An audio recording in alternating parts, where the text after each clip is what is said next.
71ാമത്തെ national award പ്രഖ്യാപിച്ചപ്പോൾ മുതൽ കുറേ വിവാദങ്ങളും കാര്യങ്ങളൊക്കെ നടക്കുന്നുണ്ട്. ഒന്നാമത്തെ കാര്യം, ഷാറുഖ് ഖാൻ്റെ പോലെ ഒരു നടന്, അതും ജവാൻ പോലൊരു സിനിമയ്ക്ക് നാഷണൽ അവാർഡ് കൊടുക്കുക മികച്ച നടനുള്ളതെന്നൊക്കെ പറഞ്ഞു കഴിഞ്ഞാൽ ചിന്തിക്കാൻ പോലും പറ്റാത്ത കാര്യമാണ്. പിന്നെ കേരള സ്റ്റോറി പോലെയുള്ള ഒരു അഴുക്ക സാധനം, ഒരു അലമ്പ് സാധനം, ഒരു തീട്ട പടത്തിന് മികച്ച ഡയറക്ടർക്കുള്ള അവാർഡ് കൊടുക്കുക എന്നൊക്കെ പറഞ്ഞിട്ട് ഓൾറെഡി ഈ നാഷണൽ അവാർഡ് വിവാദത്തിലാണ്.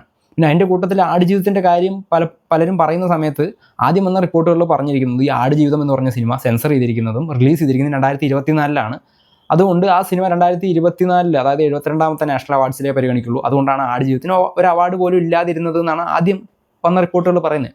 പക്ഷേ ഇപ്പോൾ അതിലെ ഒരു ജൂറി മെമ്പറായിട്ടുള്ള ആൾ തന്നെ പറയുന്നത് ആ സിനിമ 2023 സെൻസർ ചെയ്തിരിക്കുന്നത്.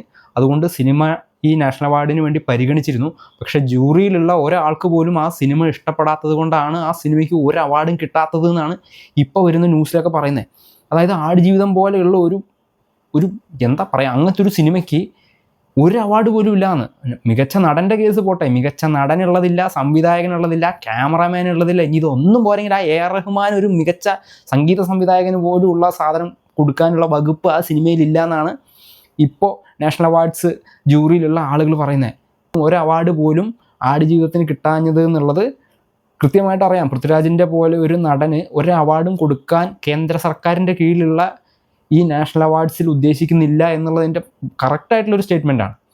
എമ്പുരാൻ ഇറങ്ങിയപ്പോൾ മുതലുള്ള വിവാദങ്ങളുടെ ഒരു കണ്ടിന്യൂഷനായിട്ട് വേണം നമുക്ക് ഈ നാഷണൽ അവാർഡിൽ ആടുജീവിതത്തിന് ഈ രീതിക്ക് തഴഞ്ഞതിനെ പറ്റിയിട്ട് കണക്കാക്കാൻ വേണ്ടിയിട്ട്. ഇങ്ങനെ നോക്കിക്കഴിഞ്ഞാൽ ഇത് നാഷണൽ അവാർഡല്ല, നാഷണൽ വേസ്റ്റ് അവാർഡാണ്. ഇതുപോലെ രാഷ്ട്രീയവും പൊളിറ്റിക്സും നോക്കി ഇത്രയും നല്ലൊരു എന്തെങ്കിലും ഒരു സിനിമയല്ല, എല്ലാ ഭാഷയിലും കൃത്യമായിട്ട് വർക്ക് ചെയ്തിട്ടുള്ള ആളുകൾ അംഗീകരിച്ചിട്ടുള്ളൊരു സിനിമ ജൂറിയിലുള്ള ഒരാൾക്ക് പോലും ഇഷ്ടപ്പെടാത്തത് കൊണ്ടാണ് ആ സിനിമയ്ക്ക് യാതൊരു അവാർഡും, ഏതെങ്കിലും ഒരു അവാർഡ് പോലും കൊടുക്കാനുള്ള ഒരു ഒന്നും ആ സിനിമയ്ക്കകത്തില്ല എന്ന് പറഞ്ഞ് തള്ളിക്കളയണമെങ്കിൽ ഇനി ഈ നാഷണൽ അവാർഡൊക്കെ കൊടുക്കുന്നതിനെ പറ്റിയിട്ടുള്ള ന്യൂസ് പോലും കേരളത്തിലെന്നും ഒരു ചാനലുകാരും കൊടുക്കേണ്ട കാര്യമില്ല. അത്രയ്ക്ക് അതപ്പതിച്ചു നാഷണൽ അവാർഡ് എന്ന് പറയുന്ന ആ ഒരു സെറ്റപ്പ് തന്നെ. ഇങ്ങനെ നാറിയ രീതിക്ക് കൈകാര്യം ചെയ്യാനും അവനവന് ഇഷ്ടമുള്ള ആൾക്കാർക്ക് കൊടുക്കാനും ഇഷ്ടമില്ലാത്ത ആൾക്കാരെ തള്ളിക്കളയാനും വേണ്ടിയൊക്കെ പറ്റുന്ന ഒരു സംവിധാനമായിട്ട് ഈ നാഷണൽ അവാർഡിൻ്റെ പരിപാടിനെ മാറ്റിയിട്ടുണ്ട് എന്നുണ്ടെങ്കിൽ ഇനി ആ പരിപാടിയൊന്നും ആരും വെയിറ്റ് ചെയ്യണ്ട. കേരളത്തിലുള്ള ഒരു മനുഷ്യനും ഇനി ഒന്നും കിട്ടാൻ പോകുന്നില്ല. ഉർവശിക്കും വിജയരാഘവനൊക്കെ കിട്ടിയിട്ടുണ്ട്, ഓക്കെ, അതല്ല പറയുന്നത്. പക്ഷേ ഇങ്ങനെ പൊളിറ്റിക്സ് നോക്കിയിട്ടാണെന്നുണ്ടെങ്കിൽ കേരളത്തിലെ മികച്ച പ്രകടനങ്ങൾക്കും സിനിമകൾക്കൊന്നും ഇനി ഈ കാലത്തൊന്നും ലഭിക്കാൻ പോകുന്നില്ല. ശരിക്കും ബഹിഷ്കരിക്കണം ഈ സാധനം.